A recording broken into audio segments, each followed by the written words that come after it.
Hello everyone, and welcome to another CBCLIPS. For this CBCLIPS, I'm coming to you from Bali, Indonesia, where we're attending the Pacific Association of Pediatric Surgery meeting, which has been really stellar so far. In this CBCLIPS episode, I present to you a newborn baby who has a prenatal diagnosis of a dilated bowel loop until the end of gestation. Post-operatively, the baby has a relatively normal exam, observed at 4 hours, x-ray is done, and you can see here that the x-ray looks quite normal.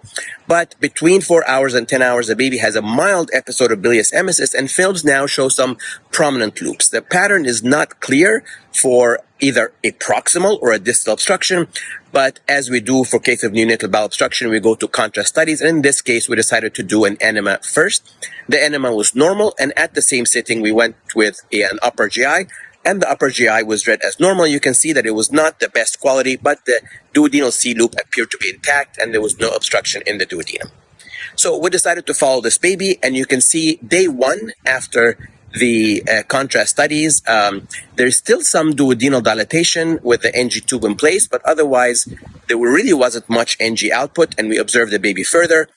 The next day, you can see that all the contrast has cleared, and there really isn't anything significant. The NG is out. So we fed the baby, and the baby vomited again. And the clinical principle here is that despite the negative workup, any type of bilious vomiting in a baby should still be considered surgical, and you should continue to work it up. For many who commented about the next step, some suggested a CT scan.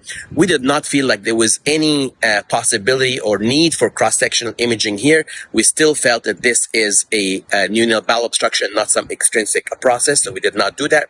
The second was a Hirschsprung's biopsy. You can see here that there was never a pattern of Hirschsprung's disease, and in fact, the baby cleared all the contrast, so that would have argued against this, so we did not do that. And the third was just to go ahead with exploration. That is always reasonable, but given a baby was very stable, we still wanted to get an idea of what the obstruction is before we target it.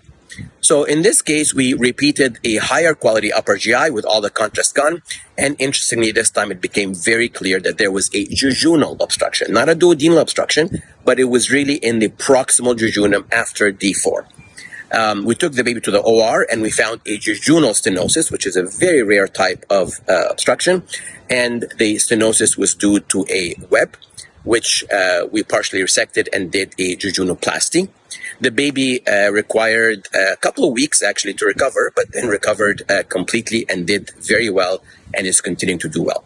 The clinical principles from this case are: number one, partial small bowel obstructions are extremely rare, and they can be very difficult to diagnose using the typical studies we employ for diagnosis of neonatal bowel obstructions. So in some cases where you cannot come up with a pre-operative diagnosis, we would agree that exploration would be warranted. Thank you, and until another CBCLIPS.